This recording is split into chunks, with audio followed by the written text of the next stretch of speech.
Bom, Fabiano, alguns intelectuais e até movimentos sociais afirmam que, pelo estado do capitalismo atual no Brasil, não se dá para falar mais de uma questão agrária. Então, a minha pergunta é: existe uma questão agrária no Brasil? Ainda existe, persiste e condiciona muitas ações, né, dos movimentos de uma forma geral no Brasil, né? Bem, isso começa fundamentalmente a ser costurado uma espécie de consenso, né, sobre a superação da questão agrária a partir da década de 90 no Brasil, principalmente intelectuais ligados à agricultura familiar, né, ligados na época ao MDA e ao Ministério da Agricultura, onde basicamente era construir uma narrativa onde a questão agrária teria sido superada pelo grande, né, pela grande quantidade de famílias que foram assentadas, né, no campo brasileiro e basicamente que já tinham acessado, né, políticas públicas do Estado, querendo, portanto, aí, a partir do projeto neoliberal, né, instalado desde a década de 90 com mais força, apresentar um Brasil moderno, né, um Brasil inserido já no modo de produção capitalista e, portanto, superado as suas contradições, né, com o conflito de terra, como assassinato, como violência, né. Então, com tudo isso, a questão agrária teria sido superada. E falar em questão agrária sendo superada é, antes de mais nada, falar também de que não precisa reforma agrária, né? Então, se eu tenho uma questão agrária que já está superada, que eu não tenho mais latifúndio, que todos estão inseridos no mercado capitalista, que todos têm acesso a máquinas, que todos têm acesso à política pública, é, antes de mais nada, falar que não há necessidade mais de reforma agrária, porque exatamente estaria todos, né, todos e todas no campo brasileiro inseridos num modo de produção capitalista e automaticamente superada a questão agrária. Mas isso é uma narrativa, né, uma disputa ideológica que foi costurada pelos governos do PSDB, na figura do Fernando Henrique Cardoso, seus intelectuais, né, cito especialmente um documento ainda na década de 90 lançado pelo governo Fernando Henrique, né, coordenado pelo professor Francisco Graziano, o Graziano da Silva, né, um intelectual, né, considerado aí no meio rural, né, e que era chamado de o Novo Rural Brasileiro. Esse Novo Rural Brasileiro era exatamente um documento que inseria forçadamente o Brasil e o seu povo do campo nessa nova lógica em que o Brasil havia superado, né, a sua contradição e os seus elementos que envolvem a questão agrária, ou seja, imbuir um processo de modernidade ao campo brasileiro.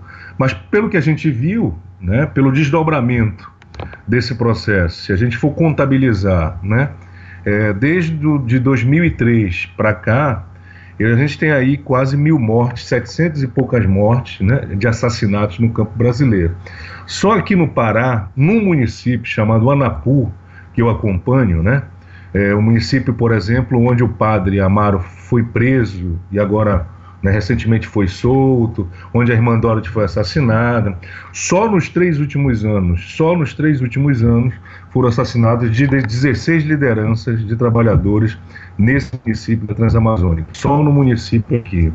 Então, dizer que a questão agrária foi superada é, antes de mais nada, forçar uma barra, já que a gente vê muito bem as contradições desse processo, né, do capitalismo no campo brasileiro. Maravilha. Tem uma outra polêmica dentro do meio revolucionário que diz respeito ao qual o lugar da ruptura revolucionária, né? Quer dizer, como que você avalia isso? São os países mais desenvolvidos onde a ruptura revolucionária vai acontecer, ou são nos países periféricos? E nesse processo, qual que é o papel do camponês nesse processo de luta de classes e na ruptura revolucionária? Como é que você avalia isso? Isso é um debate antigo também que está muito vinculado aos debates entre anarquistas e marxistas e tal. Uhum. Esse é um debate, né, Rafael, histórico entre esses dois campos aí, né? foi aprofundado de forma, né, brilhante durante a Primeira Internacional, né, e ponto polêmico, né, entre esses dois campos, entre a ala libertária e a ala autoritária do socialismo, né. Basicamente, eu gosto muito de um texto do Rudolf Jung, eu acho que é Jung, eu acho que não sei como é que exatamente pronuncia, né? Mas ele fala a transformação social libertária, né? A concepção de transformação social libertária. Basicamente, o anarquismo sempre, né, pressupôs a destruição de um centro, né?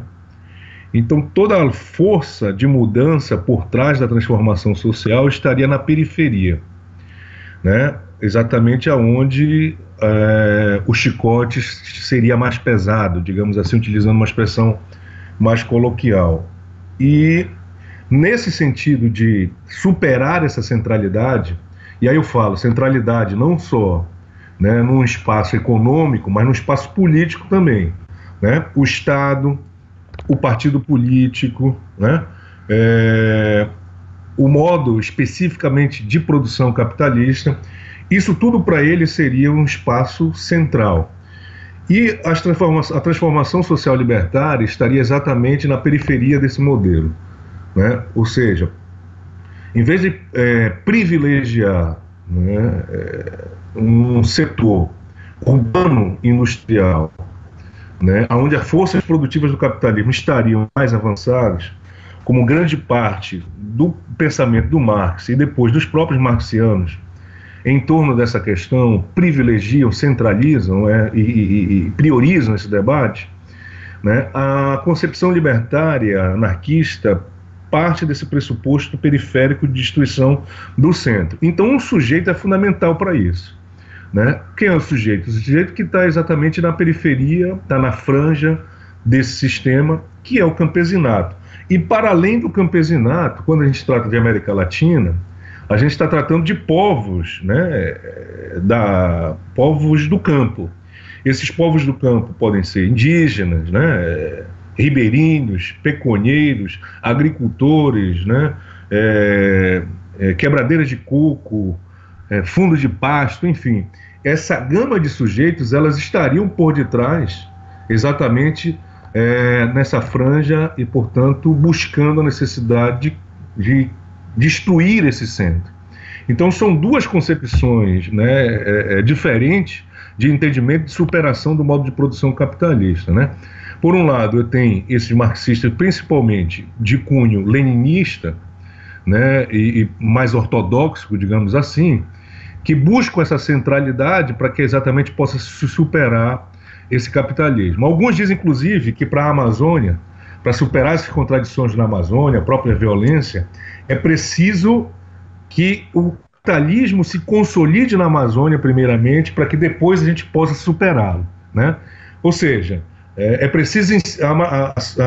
A saída para a Amazônia seria mais capitalismo, exatamente para que a gente possa superar essa contradição e aí chegar ao socialismo, ao comunismo, enfim.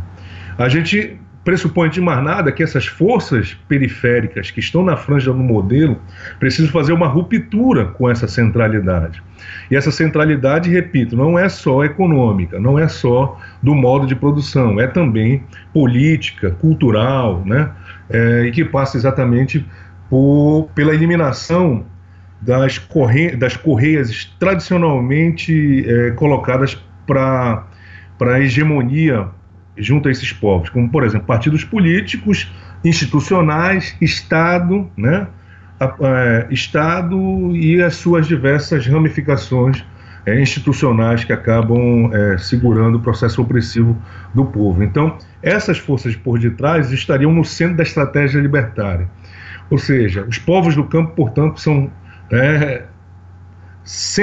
perifericamente central para que a gente possa superar o modo de produção capitalista, né? É uma estratégia revolucionária.